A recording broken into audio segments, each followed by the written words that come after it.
ശ്രീ ഷാബു പ്രസാദ്, എന്തുകൊണ്ടാണ് അംബേദ്കറോട് B J പിക്ക് പുച്ഛം എന്ന് ചോദിക്കേണ്ടി വന്നിരിക്കുന്നത്?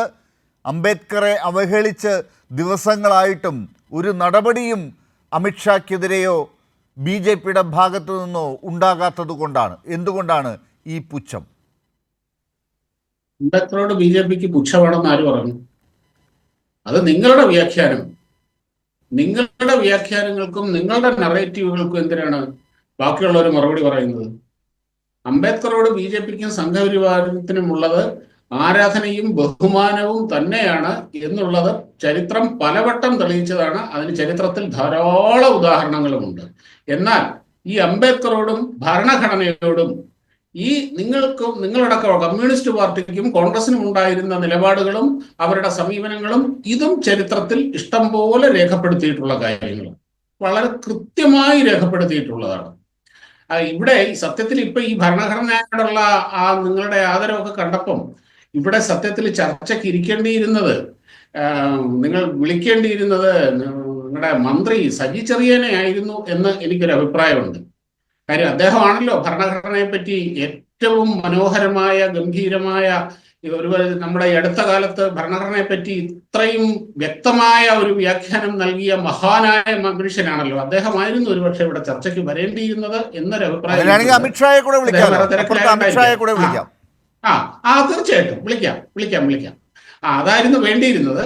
എന്തായാലും ബി ജെ പിക്കും സംഘപരിവാറിനും ഭരണഘടനയോടും അതേപോലെ അംബേദ്കറിനോടും ഉള്ള നിലപാട് വളരെ വ്യക്തമാണ്. ഒരു കാര്യം ഒന്ന് ആലോചിച്ച് നോക്കൂ. ഇപ്പോൾ ഈ ഭരണഘടന അല്ലെങ്കിൽ അംബേദ്കർ എന്ന് പറഞ്ഞ് ഈ നിലവിളിച്ചുകൊണ്ട് നടക്കുന്ന ഈ കൂട്ടങ്ങളൊക്കെ നമ്മുടെ ചരിത്രത്തിൽ എവിടെയായിരുന്നു എന്നുകൂടി നമുക്ക് പരിശോധിക്കണം. അംബേദ്കർ 1956 അന്തരിച്ച അംബേദ്കറിന് ഒരു പോസ്റ്റ് ഹ്യൂമസ് ആയിട്ട് ഒരു ഭാരതരത്നം നൽകിയത് എന്നായിരുന്നില്ല. 1990 ഈ നെഹ്റു കുടുംബം അധികാരത്തിൽ ഒഴിഞ്ഞു നിന്ന സമയത്തായിരുന്നു. ഇത്രയും കാലത്തിനിടയില് നെഹ്റുവും ഇന്ദിരാഗാന്ധിയും ഒക്കെ സ്വയം കഴുത്തിലെടുത്തണിഞ്ഞ ഭാരതരത്നമാണത്. ഞാനാണ് ഭാരതരത്നം എന്ന് സ്വയം പ്രഖ്യാപിച്ച് സ്വയം കഴുത്തിലണിഞ്ഞ ആ സംഭവം.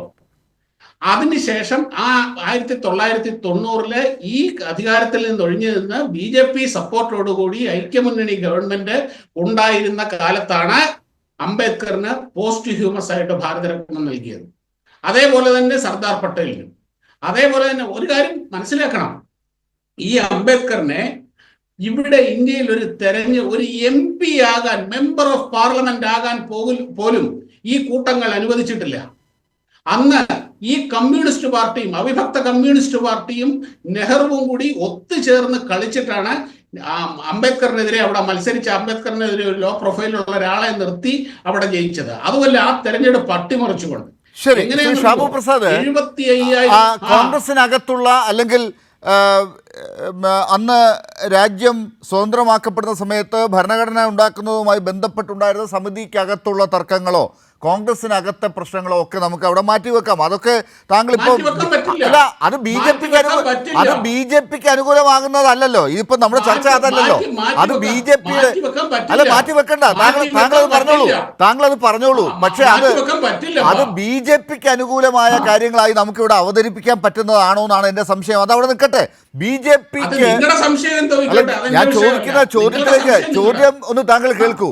ഇപ്പോ ഇവിടെ അംബേദ്കർ എന്ന ആളുകൾ വിളിച്ചു പറയുന്നത് എന്തിനാണ് അംബേദ്കർ എന്ന് പറയുന്നത്? ആ സമയം ദൈവത്തിന്റെ നാമം ഉരുവിട്ടുകൂടെ എന്ന് ചോദിക്കുന്നത് രാജ്യത്തിന്റെ ആഭ്യന്തരമന്ത്രിയായ അമിത്ഷായാണ്.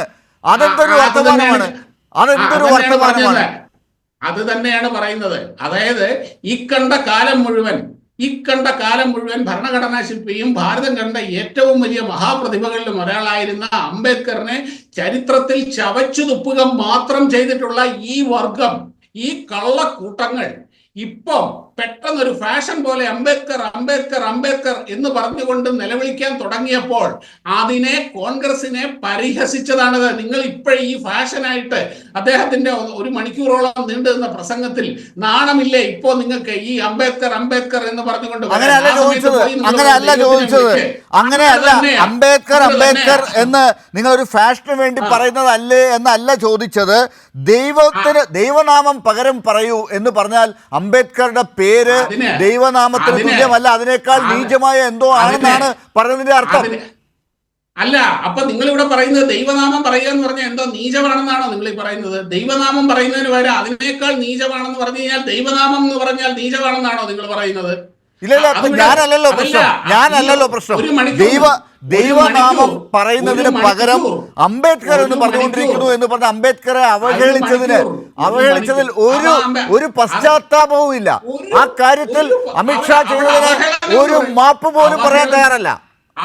അവഹേളനം എന്നൊരു വിഷയം അവിടെ വന്നിട്ടില്ല. നിങ്ങൾ അതിനെ അവഹേളനമായിട്ട് വ്യാഖ്യാനിച്ചാൽ നിങ്ങളുടെ വ്യാഖ്യാനങ്ങൾക്ക് മാപ്പ് പറയാൻ സൗകര്യവുമില്ല. ശരി ഡോക്ടർ ശിവദാസൻ ആവശ്യങ്ങൾക്ക് വേണ്ടി നിങ്ങൾ ഓരോ നറേറ്റീവ് കൊണ്ടുവരുമ്പോൾ അതിന് വഴങ്ങാൻ ബിജെപിക്കും കേന്ദ്ര ഗവൺമെന്റിനും അമിത്ഷായ്ക്കും സൗകര്യമില്ല.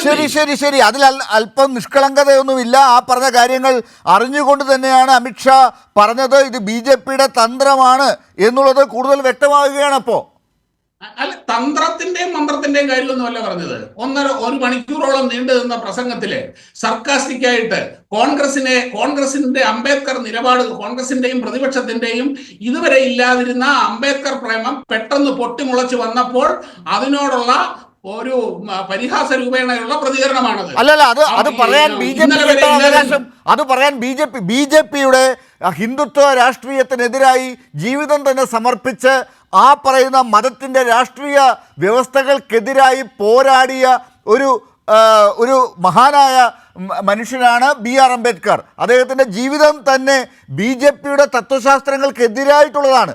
അങ്ങനെയുള്ള ഒരു മനുഷ്യനെ ഇന്നിപ്പോൾ കോൺഗ്രസിനകത്തെ ആഭ്യന്തര തർക്കങ്ങളോ അതല്ലെങ്കിൽ ഈ പറയുന്നൊരു തെറ്റ് വന്നു എന്നുള്ളത് കൊണ്ട് മാത്രം, അമിത്ഷായ്ക്ക് ഒരു തെറ്റ് പറ്റി എന്നുള്ളത് കൊണ്ട് ന്യായീകരിക്കാൻ വേണ്ടി മാത്രം കോൺഗ്രസിനെയും പ്രതിപക്ഷത്തെയും ആക്ഷേപിക്കാൻ വേണ്ടി അംബേദ്കറെ തങ്ങളുടെ ഭാഗത്തേക്കാക്കി മാറ്റുന്നത് എങ്ങനെയാണ് BJPയെ അതിൻ്റെ ഭാഗത്ത് നിന്നുകൊണ്ട് നോക്കിക്കാണാനാവുക? സാർ പറയുന്നതിന് എങ്ങനെയാണ് നമുക്ക് അംഗീകരിക്കാനാവുക?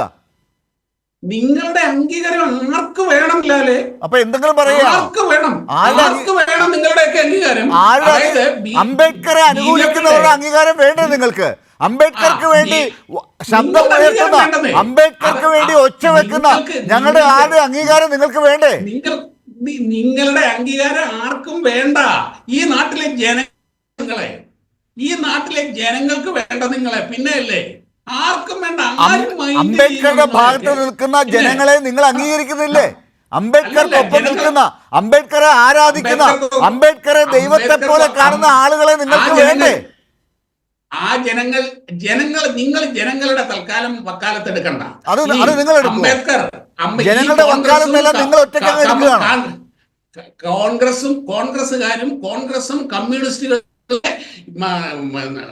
കച്ചകെട്ടി ഇറങ്ങി അംബേദ്കറെ തോൽപ്പിച്ച തെരഞ്ഞെടുപ്പില് ആ തെരഞ്ഞെടുപ്പ് മാനേജ് ചെയ്തത് ആ അംബേദ്കറുടെ തെരഞ്ഞെടുപ്പ് മാനേജർ RSS നേതാവായിരുന്ന ദത്തോംബാം ധേങ്കഡി ആയിരുന്നു. 1952 കാര്യമാണ് ഞാൻ പറയുന്നത്.